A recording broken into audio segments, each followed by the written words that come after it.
Selamat datang ke podcast Berilmu Berbakti, ex-Hospital Sultan Abdul Aziz Shah UPM.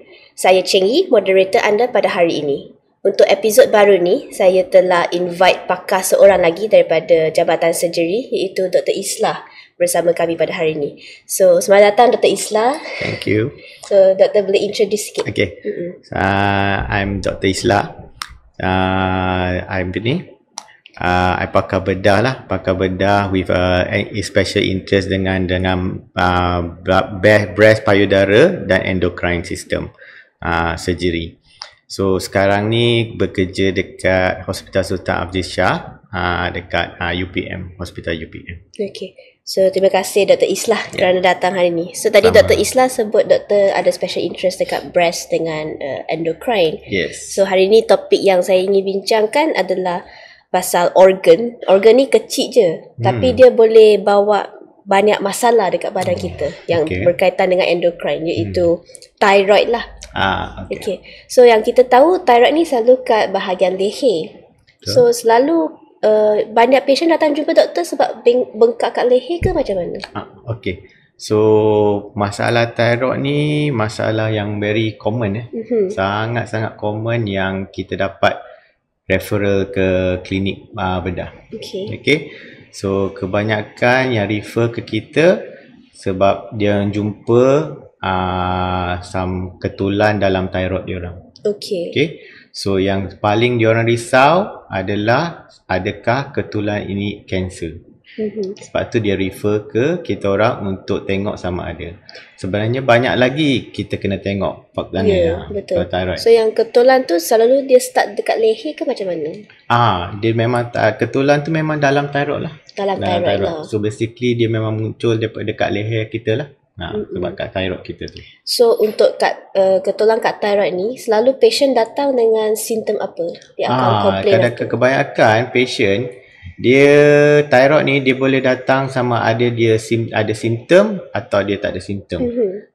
Yang simptom tu selalu dia akan refer kepada mostly macam kita punya medical endocrine ataupun kita punya family medicine yang primary ni atau GP mana-mana yang dia detect sama ada patient tu thyroid dia menghasilkan hormon yang lebih tinggi daripada normal ataupun rendah. Dan selalunya dia orang akan buat investigation, lepas tu dia akan hantar ke kita. Tapi sebabkan sebelum hantar ke klinik surgery ni, selalunya pesakit-pesakit dirawat di tempat lain dululah. Di GP ke, dekat kita punya family medicine ke, ataupun dekat medical endocrine. Selepas dia orang jumpa sesuatu dekat thyroid, then dia akan refer ke klinik kita orang. So maksudnya dia takkan macam tiba-tiba leher saya bengkak besar lepas tu datang surgery. Dia jarang macam tu lah. Jarang selalunya dia tiba-tiba saja besar. Kalau dia tiba-tiba saja besar dengan waktu yang singkat, selalunya mungkin bukan masalah thyroid ataupun masalah thyroid yang lain. Berbeza, bukan yang kita panggil macam nodul yang ni. Mungkin kadang-kadang mungkin ada something kuman ke abscess ke macam itu. So dia selalunya yang kita risau kalau betul-betul ketulan yang tumbuh dengan masa yang sangat singkat ialah selalunya bagi pesakit-pesakit yang tua yang kita dapat takut dia satu yang jenis kanser yang sangat bahaya. Sangat bahaya. Ya. Tapi ini sangat jarang. Sangat jarang. Selalu banyak pesakit kita sangat jarang. So selalu dia ambil masa agak lama untuk slowly tumbuh. Selalunya thyroid ni dia akan grow, nodul dia akan grow sikit. Sampai bila pesakit kita sampai notice, baru kemudian tu kalau selalunya yang thyroid kecil-kecil macam 1-2 cm, kadang-kadang pesakit kita pun tak perasan. So untuk masalah thyroid ni selalu pesakit ada simptom apa kecuali benjolan? Selalunya I said dia simptom hyper.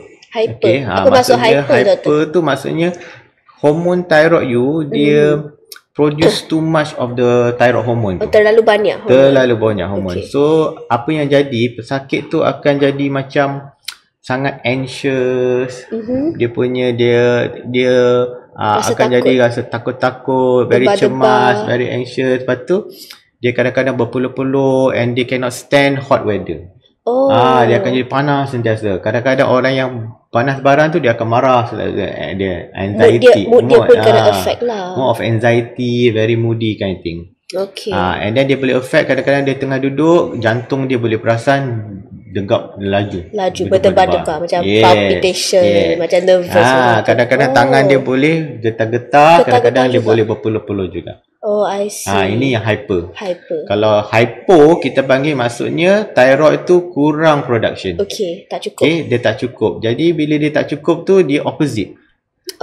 Jadi biasanya patient tu pesakit tu akan jadi slow. Dia akan jadi slow macam tu lah. Dia akan jadi penat, lethargic. Dia tak tahu kenapa dia selalu cepat penat, cepat ngantuk macam tu lah. So tadi Dr. Isla ada cakap dia macam takut panas semua tu kan. Maksudnya dalam bilik aircon pun dia boleh rasa panas. Yes. Kalau dia dalam bilik aircon pun dia feel very hot. Oh, so itu sebenarnya satu simptom untuk yang thyroid hyperthyroid lah. And then lagi itu simptom yang general. Kalau macam perempuan dia punya ni cycle head dia akan terganggu.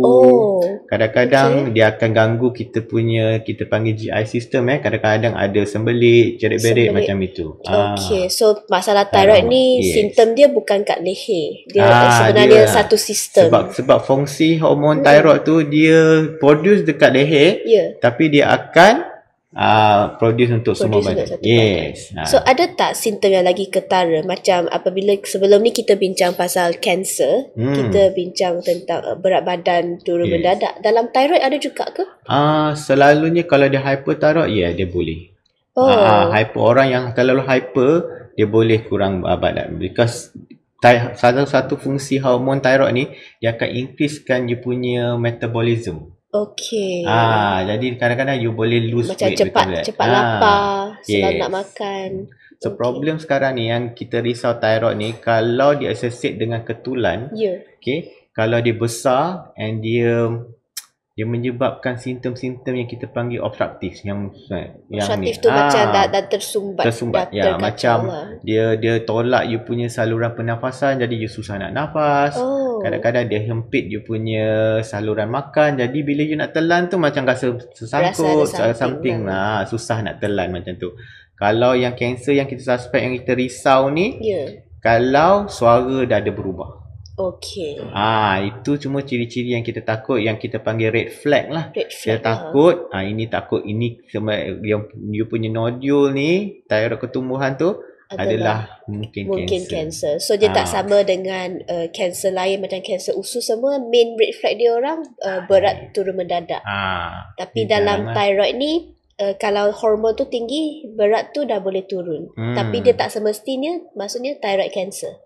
Tak. Dia tak semestinya. Kalau orang turun badan dia, mungkin dia punya thyroid produce yang lebih banyak. So kalau macam tu, dalam hormon thyroid yang tak cukup, yang tadi doktor cakap hypothyroid, orang tu dah digemuk ke? Betul ke? Possibility sebab dia punya metabolism dah slow. Dia akan jadi lambat. Jadi dia punya nak apa macam badan, jadi dia tend to gain weight. Lah. So kadang-kadang orang rasa macam I tak makan apa pun I gain weight. Maybe dia orang patut datang hospital, have a better check up, tengok thyroid. Definitely. That maybe one of the possibility lah. Tak semestinya semua orang gain weight daripada thyroid. Kita blame thyroid. Betul. Betul lah. So lagi satu simptom yang tadi hyperthyroid, kita takut panas. So hypothyroid ni dia takut sejuk sangat-sangat ke? Most of the time, dia maksud dia tak tahan tempat yang sejuk. Tak tahan tempat yang sejuk. Even tempat yang macam panas pun dia feel very cold intolerant macam tu. So macam kalau saya dengan doktor dekat sini, doktor rasa okey je, tapi saya rasa sejuk sangat. You rasa sangat sejuk kan, walaupun aircon sikit je, you maybe possible lah. Dia bukan hard and fast. Orang ni mesti kena thyroid tak. Apa-apa pun kena datang, kena check you punya thyroid level. So selalu kalau diorang datang jumpa kat doktor, apa doktor akan check dulu? Tanya-tanya ke apa ke? Selalunya kalau dia orang datang klinik surgery, selalunya most of the time dah ada lah result-result yang semua tu. Kadang-kadang dah ada yang apa yang kita buat selalunya, kita nak check sama ada berapa nodul tu keras ke tidak, and then selalunya kita akan arrange untuk scan dia punya thyroid. So yang nodul tu maksudnya dia ada punya macam ketumbuhan dalam thyroid. Dalam thyroid tu. Atau kita panggil nodul. So kita buat scan ultrasound. Yes. So basically macam mana kita nak assess nodul ni, the best way is dengan ultrasound. Okay. Dan kita boleh daripada ultrasound tu kita boleh tengok sama ada ciri-ciri nodul tu. Okay. So daripada certain feature yang ultrasound ni kita boleh tahu sama ada nodul ni sama ada dia mencurigakan ataupun nampak macam tak ada apa-apa. Faham? So nodul yang mencurigakan ni yang kita risau, yang kita kena investigate lebih lanjut lah. Lebih lanjut. Macam banyak lagi kita kena buat. So untuk ultrasound tu memang ultrasound yang untuk scan baby. Ultrasound yang sama ke? Lebih kurang sama ultrasound yang selalu dia buat kat baby tu, tapi kita guna different probe. Different probe. Maksudnya ultrasoundnya ada banyak-banyak jenis yang tapi benda tu sama je lah. Ultrasound the same concept. Tak payah nak masuk surgery. Tak payah. Memang tak ada apa-apa. Basically apa perlu buat baring saja. Baring, maybe kita letak ada gel dekat tu, rasa sejuk sikit.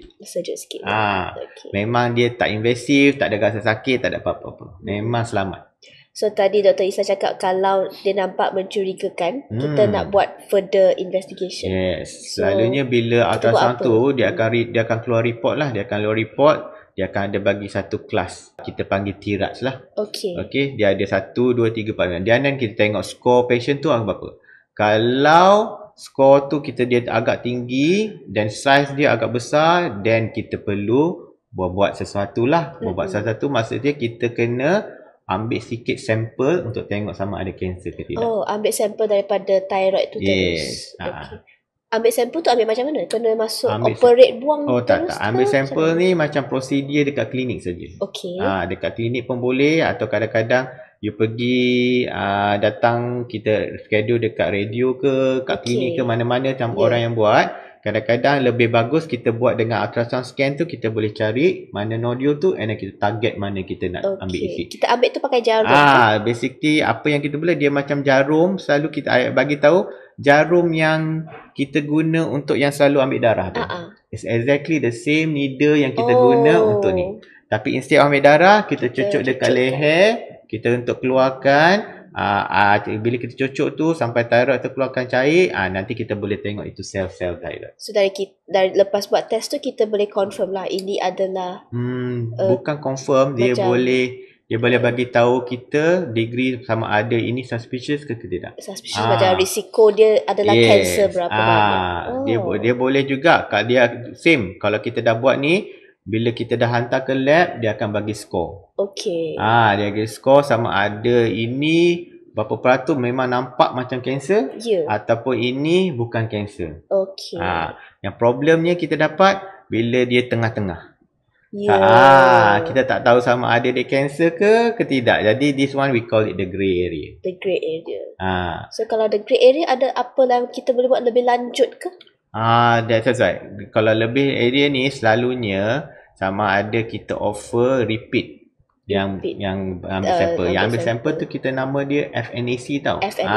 Dia fine needle aspiration for cytology. FNAC. Jadi itu kita akan cucuk, kita ambil sikit sampel. Kalau sekiranya datang in the grey area ni, kita boleh repeat lagi sekali to make sure. Faham? Kita boleh offer lah. Ataupun kita boleh offer, most likely patient kalau dia tak nak, sometimes dia a bit traumatic experience, dia takut ke ni because a bit anxious ke, most of the time kita offer dia nak pantau ataupun repeat balik ataupun and then kita tengok result. So problemnya walaupun memang dia tak adalah sakit mana. Kadang-kadang kita cucuk tu kalau betul-betul patient sangat anxious, dia ada fobia dengan needle kan. Kadang-kadang kita boleh bagi ubat kebas sikit. Ubat kebas sikit. Ubat kebas sikit, badan kita cucuk macam tu. So selain daripada buat ultrasound dengan buat test ambil sampel FNAC, perlu tak kita buat pemeriksaan cek darah ke? Cek darah tu, cek darah tu selalunya kalau sekiranya dia refer ke kita orang tanpa darah lagi. Okey, macamnya belum ada belum macam dia pergi ke GP ke, dia pergi ke FMC mana-mana yang belum ambil darah, dan kita boleh hantar darah, kita panggil TFT lah, thyroid function test. Kita nak tengok dia punya status function thyroid dia. Itu yang paling penting lah. Yang paling penting. Itu paling penting sebab kita kena tahu sama ada thyroid ni dia produce hormon lebih ke, kurang ke, ataupun dia normal saja. Okey, faham. So kita dah tahu cara nak investigate. So selalu masalah thyroid ni dia penyakit apa? Thyroid pun banyak penyakit kan. Yang paling kerap. Yang paling kerap yang selalu kita tengok ialah kita panggil multinodular goiter. Multinodular goiter. Maksudnya memang you punya thyroid memang ada banyak biji-biji dalam tu. Okey, tapi sebenarnya biji tu kadang-kadang tak cause problem, tak ada apa-apa. Okey. So ada problem kadang-kadang thyroid ni dia macam dia tak ada ketulan tapi dia just besar saja. Okey. Problem ni selalunya zaman dulu lah orang yang kita panggil kurang diet, dalam diet dia kurang iodine. Iodine lah sama macam mineral element kan. So macam ni selalunya benda iodine ni dia banyak dalam seafood kan, macam tu. Kalau orang-orang yang duduk atas dulu lah, kalau dia perkampungan dalam hutan ke tak ada source ni, jadi mungkin dia orang kekurangan dan dia punya thyroid boleh membesar. Dia akan ada masalah thyroid nodular. Kita panggil goiter saja. Itu basically normal, dia punya body nak adapt untuk produce lebih banyak hormon sebab iodine berkurangan. So kalau orang yang alahan seafood yang dia tak ambil seafood pun dia berisiko dapat goiter sebab tak ada source iodine lah. Possible, yes. Sometimes dia bukan seafood tu, dia allergic to the iodine. Possible, yes. So boleh tak kalau orang tu dia ada bengkak kat leher tapi dia tak ada simptom thyroid yang doktor cakap yang panas ke, kurang berat badan tu, boleh tak? Atau dia mesti... Of course possibility ada, boleh. Maksudnya dia besar tapi tanpa produce any hormone. Inilah the most kerap. Banyak kalau kita scan, kadang-kadang most of the time dia ada banyak-banyak nodule. Nodule tu yang membesar. Faham. Walaupun thyroid dia function normal. So tak ada. And then kita ada satu lagi kategori, kita panggil ni kebanyakan more on kepada perempuan kita panggil autoimmune disease. Autoimmune disease. Apa maksud autoimmune tu? Autoimmune ni basically you punya own body produce some antibody untuk melawan body you sendiri. Macam thyroid ni kita ada Graves disease. Disease. Maksudnya body you sendiri producekan antibody ni untuk stimulate you punya thyroid untuk dia membesar and produce lebih hormon. Maksudnya kita punya badan sendiri yang ada masalah tu. Tak ada kebanyakan among the female. Kenapa dia lagi kerap daripada dalam perempuan? Kita tak tahu. That one we know that women memang dia lagi associate dengan all this autoimmune disease. Autoimmune untuk Graves lah. Kalau Graves, Hashimoto semualah. Hashimoto tu dia opposite of Graves. So Graves ni maksudnya hormon thyroid dia tinggi ke? Yes, most of the time yes. All the time yang ini selalunya because the antibody yang dia produce tu dia merangsangkan untuk thyroid to produce more hormone. So Graves disease ni lagi kerap dalam perempuan. Kalau multinodular goiter? Multinodular both perempuan dan lelaki. But then the problem dengan multinodular ni kita boleh shock kalau lelaki ada multinodular ni, dia are higher risk sikit untuk takut ada cancer dalam. But then to me, from my experience, perempuan pun banyak je. I see a lot of female pun ada, male pun ada multinodular ni. So multinodular ni tak semestinya ada problem apa-apa. So tak semestinya dapat rawatan apa-apa pun. So kalau dia tak buat hormon tu up down dia tak payah rawat tak? Kalau walaupun you ada multinodular goiter tapi thyroid hormone you produce normal. Dia punya nodule kecil-kecil. Lepas tu dia tak cause you any sumbat mana-mana kan, obstructed mana-mana. And dia tak ada ciri-ciri nampak tak suspicious macam cancer. Jadi kita boleh pantau je, kita tak perlu buat apa-apa. Faham. Tapi dia kalau lah bengkak tu dia besar, saya boleh buang juga tak? Sebab nak cantik kan. Boleh. That one no issue. That one memang no issue. And memang indikasi kalau kita panggil this last category macam cosmesis lah. Kadang ada seorang kan tiba-tiba dia ada multinodular ataupun dia ada satu je nodule. Dia bukan multinodular, dia single je nodule. Satu je besar. And then they want it remove. Boleh, tak ada masalah. But the problem is I always advise dia akan ada parut lah. Dia akan ada parut lah lepas kita nak buang the nodule tu. Ada thyroid tu kan, sebelah thyroid tu kita nak buang yang mana ada nodule tu, dia akan ada parut. Most of the time dia fikir buang ni sebab dia tak cantik, tapi ni ada tu. So now dekat kebanyakan now kita there's a lot of kita punya teknik, kita boleh hide. Kita boleh lindung dia punya scar tempat-tempat lain supaya tak obvious nampak bila dia pakai. Itu lebih canggih-canggih punya operation lah. So apa lagi perbezaan antara Graves' disease dengan multinodular goiter ni? Graves' disease ni kebanyakan dia akan besar. Dia tak semestinya besar, tapi dia akan most of the time dia akan produce hormon yang lebih. Multinodular goiter sama ada ya atau tidak kita tak tahu. Kita kena check lah. Graves selalunya kebanyakan memang akan produce lebih hormon. Itu pertama. Sama ada dia besar, dia boleh jadi besar, ataupun dia boleh kecil, dia boleh aktif, tak ada masalah.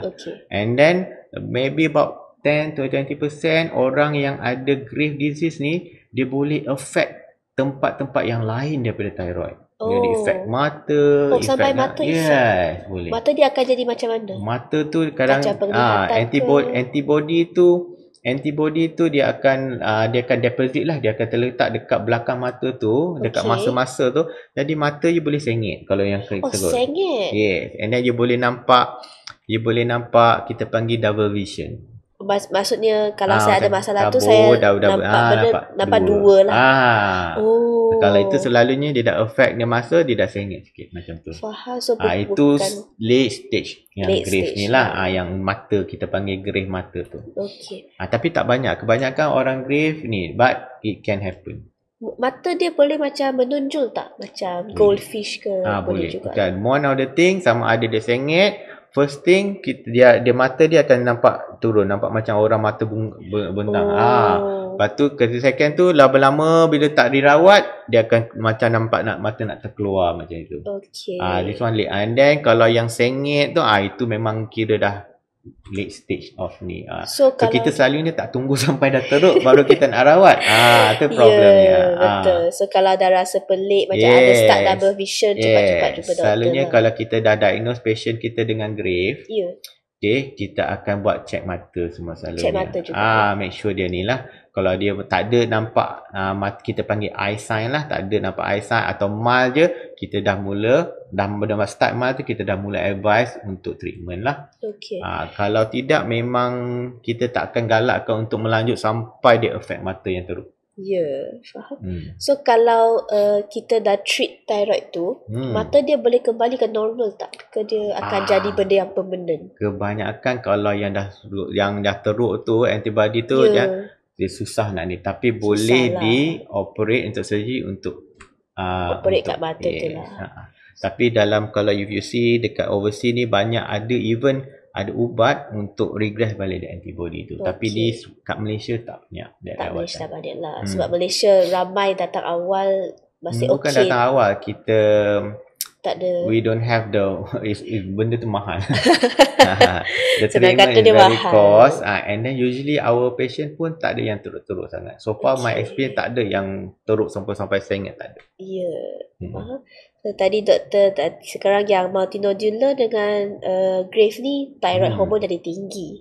Kalau yang hormon rendah, dia penyakit apa pula? Kita panggil kebanyakan penyakit rendah ni most of the time is sama ada kita panggil Hashimoto thyroiditis.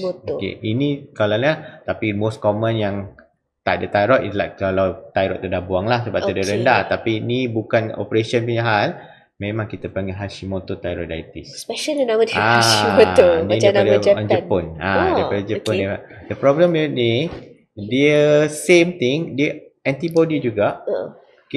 And then dia lain daripada tu, instead of dia stimulate untuk produce more hormone. Betul. Tapi ini dia destroy you punya thyroid gland. Dia rosakkan dia hancurkan you punya thyroid tu. Lama-lama you punya thyroid tu dah tak berfungsi. Okay. So that's why you tak produce a lot of hormone. Faham? So ni antara yang paling kerap Dr. jumpa lah. Most common is the Hashimoto. Hashimoto. Yeah. But the rest yang kadang kita work up for Hashimoto, kalau kita tahu, kita tak tahu, kita pelajari idiopathic hypothyroid adalah. So dalam thyroid ni, kanser banyak tak? Kanser thyroid? Kanser thyroid selalunya tak banyak. Maybe sebab nodule memang banyak. Nodule yang tumbuhan tu banyak. Anytime orang refer ke kita pasal nodule tu banyak. Semua orang ada nodule. Kadang-kadang kalau kita just pick any random 100 orang kan, population kita 100, kita scan je, mesti at least maybe about 25% atau 30% of them mesti ada some nodule yang kita tak tahu. Memang ni.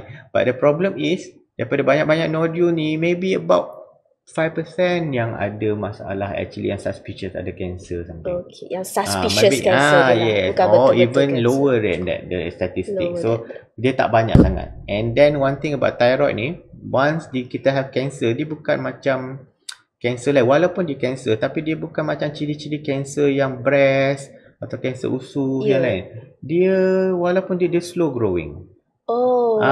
Dia duduk situ diam dia. Lepas tu walaupun dia cancer. Tapi kalau you nasib tak baik, you dapat kanser yang jenis agresif. Agresif ni yang dia akan merebak ke sini ke sana, merebak ke tulang, merebak ke paru-paru.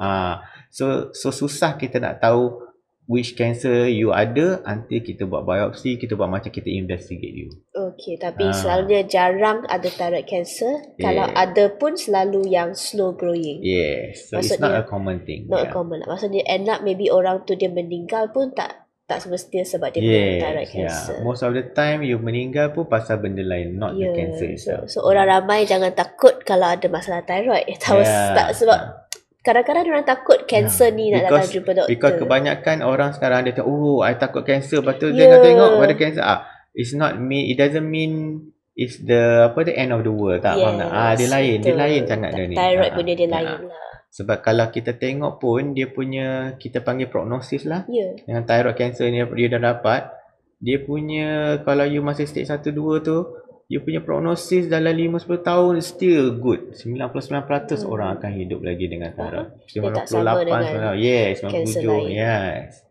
So it's a good thing. But even though you say it's good thing, it's still cancer lah. Yelah, still have to dirawat, have to monitor. So tadi kecuali lepas tu saya nak tanya juga untuk investigation tadi. Doktor cakap buat ultrasound kan? Selain ultrasound, ada tak benda lain yang kebanyakan the first line is ultrasound. First line ultrasound. Ultrasound. Ini for yang kita suspect cancer Sekiranya the nodule is so besar, terlalu besar, or cancer tu dah advance, or you tengok kan dia punya ada banyak kelenjar-kelenjar lain, kita panggil lymph node. Then you perlukan extra kita panggil imaging lah. Maksudnya kita kena buat something like macam CT scan. CT scan ni macam kita ambil gambar daripada you punya ni lah, macam-macam gambar 3D daripada you punya neck sampai ke bawah. Kita nak repeat. Kita just basically nak tengok how big dia punya nodule tu and surrounding tisu-tisu tu okey tak untuk kita operate, selamat tak. Ini selalunya orang yang dah datang besar-besar lah, tak ada yang datang kecil-kecil, tak ada simptom tu. Sebab dekat thyroid pun ada organ lain kan, part lain betul. Macam doktor tadi cakap dia dekat dengan salur pernafasan, salur apa lagi, salur pemakanan, so dia boleh kacau lah. So kalau nak operate susah tak? Selalunya operation dia tak ada banyak komplikasi dari segi dari segi pernafasan dan pemakanan lah. Selalunya kita manage to remove, kita buang thyroid tu tanpa kacau structure ni. The problemnya sekarang ni masa operation yang orang paling sangat takut ialah kalau kita terkacau dia punya saraf untuk yang suara. Bukan salur tapi saraf. Nerve tu. Saraf, nerve. Untuk suara. Nerve, selalunya ada 2 nerve lah. Dia akan turun bawah. And then dia akan turun and then naik balik. Dia naik, dia ikut sepi you punya salur makanan, saluran nafas ni. Lepas tu dia akan pergi belakang you punya thyroid. Sebelum dia masuk you kita panggil vocal cord, you punya kotak suara dekat tekak tu. Faham? So the problem dengan semua thyroid surgery, apa-apa surgery, dia ada risiko untuk cedera saraf ni.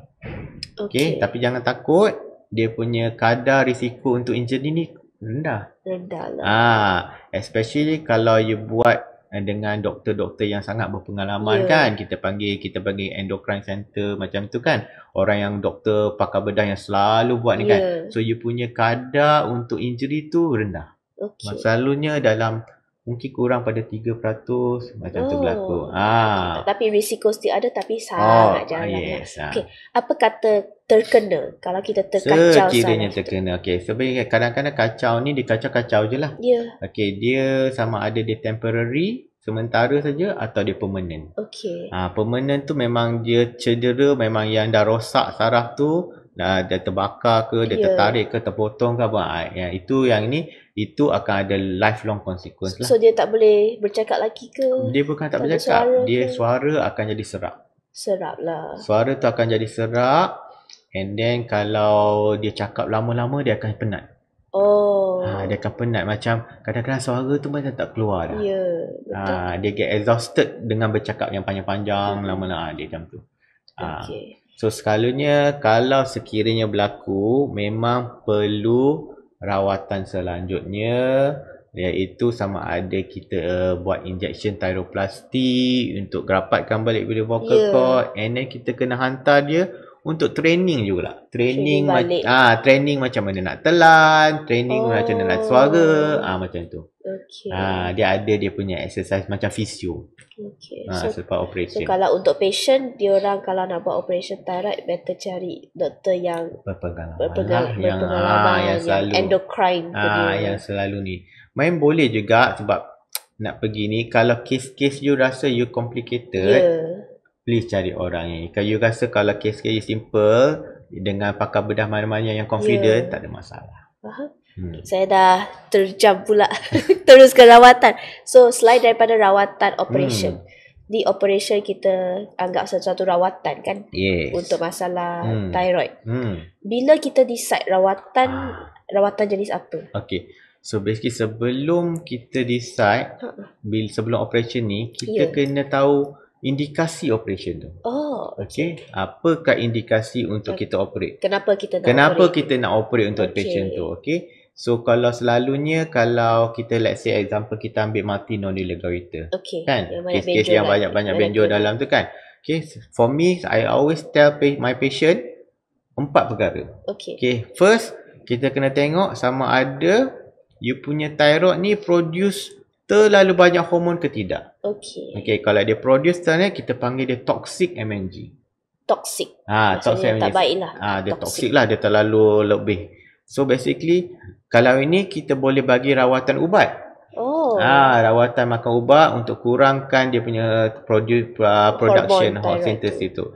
Kalau sekiranya tak berjaya, kan, ubat ni tak berjaya, then dia boleh pergi sama ada you pilih radioactive iodine ataupun surgery. Radioactive iodine lain lah, kita cerita dia ada treatment yang lain. Kita cerita nanti. Yang surgery ni lah, yang surgery ni dia almost 100% dia punya rate. Kalau kita buat memang akan cure dia punya toxic. Dia takkan datang balik lah toxic. So first thing kita kena tengok patient kita this. Faktor kedua, kita kena tengok in terms of sama ada nodul-nodul yang kita check tadi ada tak yang suspicious. Suspicious maksudnya mencurigakan lah. Mencurigakan kanser. Sama ada dia kata ini almost 99% kanser, 95% kanser, high suspicion, or dia mungkin kanser, kita akan bagi percentage. Saya cakap tadi kan, dia ada score, dia ada sama ada dah ke kanser, tak kanser, ataupun dia grey area. So orang-orang yang dalam grey area ni, kadang-kadang kalau kita repeat juga yang FNAC tadi, orang dia kata masih mencurigakan, dan kita boleh offer operation juga dekat patient ni. Kita boleh buang separuh ke macam tu. Boleh buang separuh? Dulu. Buang belah yang suspicious tu. Dan kita kena tengok lah yang sebelah, kalau MNG kita kena tengok thyroid tu yang sebelah sana juga. Sama ada kita boleh simpan, atau yang sana sebelah yang salah tadi yang nak potong, pun salsifis. Kalau dua-dua salsifis, kita kena buang dua-dua. Okay. So kita boleh pilih thyroid nak buang sebelah ke? Atau buang semua. Kalau kita buang sebelah saja, contohlah dia ada kanser kat belah ni, kita dapat detect kanser. Dia akan merebak ke sebelah lagi ke? Dia bukan merebak, sama kadang-kadang memang kita panggil multifocal. Multifocal ni maksudnya sebelah ada, sebelah sana pun actually ada. So dia kena operate balik sebelah lagi. Kena tengok lah. Kalau kita scan kan, sebelah tu memang cantik je, tak ada nodul apa-apa. And then kita keluarkan yang sebelah ni, dia kecil je, and dia tak agresif, dan kita tak payah buang yang satu lagi belah. Faham? So selalu untuk doktor kan, selalu lebih baik kita buang terus semua ke? Tu depending. When I tengok patient, I akan scan dua-dua belah, I akan tengok mana yang suspicious. Okay. So kalau MNG ni macam tu I akan treat. Okay. So basically indikasi kedua operation adalah tengok sama ada suspicious cancer, mencurigakan ke tidak. Kalau ni tak ada, first dia tak ada produce hormone, kedua tak ada, and then kita kena tengok dari segi patient punya simptom. Okay, simptom dia sama ada nodul dia terlalu besar yang menyebabkan simptom. Macamnya dia dah makan rasa sekat-sekat. Kacau, saluran pernafasan. Kadang-kadang kita tengok besar sangat sampai kita saluran pernafasan ni dia dah sengit ke tepi. Ataupun kadang-kadang thyroid besar dia sampai ke bawah dah. Sampai ke bawah pun boleh. Dia masuk kat bawah. Okay. Jadi ini semua tanda-tanda yang kita takut kalau kita biarkan dia lagi besar, operation lagi susah. And they cause patient problem in the future. Jadi ini pun indikasi ketiga untuk buat surgery. Keempat, kita tengok sama ada patient, kita panggil patient preference. Patient nak, macamlah yang kita bincang tadi kan, patient ada satu je nodul kat sini, dia tak suka, tak cantik kan, dia nak buang, kita boleh layan lah, but it's more of cosmesis lah. That one, they have to know lah semua risiko-risiko sebelum dia decide sama ada nak buang. Okay. So untuk thyroid ni, kalau saya just nak summarize kan, memang first treatment kita memang start dengan ubat dululah. Kalau dia kacau dengan kalau hormone. dia hyper, dia produce too much hormone, kita akan always mula dengan ubat dulu. Dengan ubat dululah. Kalau ubat tak jalan, baru kita fikirkan alternatif. Okay. So yang saya pernah dengar, yang patient cakap dia orang dah buang thyroid, tapi kena makan ubat seumur hidup. Itu macam mana? Itu definitely lah, since kita punya fungsi thyroid tu produce thyroid hormone. Jadi you perlukan thyroid hormone untuk hidup. Thyroid hormone ni memang sangat penting untuk kehidupan. Sangat penting lah. Sangat penting. Dia dari segi aspek you punya metabolism semualah, penumbuhan semua, every your cell semua yang nak function semua perlukan thyroid hormone. Okay. So dia sangat-sangat penting. Jadi kalau kita dah buang thyroid, you takkan hidup tanpa tu. Jadi kita have to replace. Jadi kita replace dengan apa? Cara makan pil. Makan pil untuk gantikan hormon yang kita yang dah thyroid you dah tak ada. Tak ada lah. So basically problemnya you kena ambil ubat replacement ni hari-hari seumur hidup. Sebab itulah kita kesian kalau patient-patient kita yang muda-muda kan, muda-muda kena buang semua thyroid dia, lepas tu dia nak hidup lagi 50, 60, 70 tahun. Memang kesian lah, dia kena makan hari-hari tanpa berhenti. Betul. Okay, so tadi sebab doktor ada cakap thyroid boleh buang separuh sebelah kan. Kalau yang buang sebelah kena makan ubat tak? Selalunya tak. Tapi of course ada case juga kita dah buang separuh daripada thyroid, tapi thyroid yang tinggal tu dia punya volume dia tak banyak untuk menampung patient tu punya body weight ke, dia punya untuk ni lah. Dia ada tinggal tapi tak cukup untuk support satu badan. Dia tak produce enough. Jadi kadang kita kena top up sikit. So tak ramai orang macam ni. Most of the time kita buang half. Most of the time, majority my case yang saya tengok, dia boleh hidup tanpa dengan sebelah je. Dia boleh hidup dengan sebelah saja. Tapi only one or two case yang very rare tu dia perlu some supplement. So untuk monitor hormon cukup ke tak, kita buat test darah jugalah. Yes, kita akan repeat balik selepas operation. So tadi doktor ada cakap tengok jenis kanser tu, lepas kita dah buang kita boleh tahulah kanser jenis apa. Thyroid ni complicated sikit. Lepas dah kita keluar, lepas kita dah keluar tu, dan kita kena tengok juga ciri-ciri dia lepas operation dia akan keluarkan satu report. Okay, report ni yang penting untuk you discuss dengan you punya dok pakar bedah tu. Tengok sama ada you perlu rawatan selanjutnya ke tidak. Rawatan selanjutnya Rawatan tu contohnya sama ada you perlukan kita panggil completion, maksudnya buang yang sebelah lagi. Okey, kalau yang dia buang separuh lah. Kedua, kalau buang sebelah lagi, perlukan rawatan kita panggil radioactive iodine. Kalau kanser ni, radioactive iodine untuk apa ni? Radioactive iodine untuk kita nak prevent daripada dia datang balik. Okey. So basically, and then rawatan ketiga kita bagi ubat hormon thyroid tu lebih sikit untuk kita nak suppress dia supaya dia tak grow lagi. Okey. Faham? So tadi saya dah dengar doktor sebut 2 kali ni, treatment radioactive iodine. So apa ni sebenarnya? Radioactive iodine ni basically dia bagi macam apa ni, radioactive material lah, macam minum air, tapi dia attachkan dengan apa ni, dengan yang molekul iodine tu.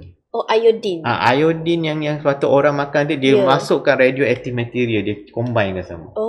So when patient take, so mana-mana sel thyroid yang serap iodine tu, lepas tu dia radioaktif tu dia akan release dia punya tu, dia akan hancurkan sel. Dia akan bunuh sel tu.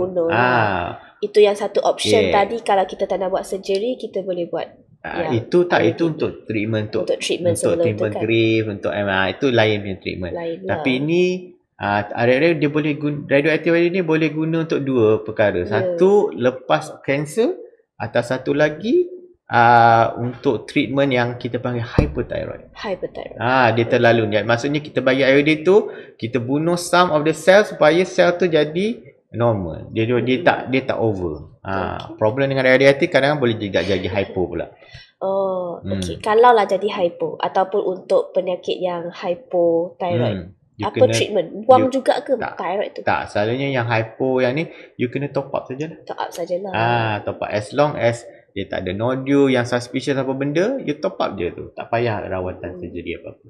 Ubat saja. So kita dah tengok rawatan. Lepas tu saya nak tanya soalan pula. Soalan daripada orang ramai lah.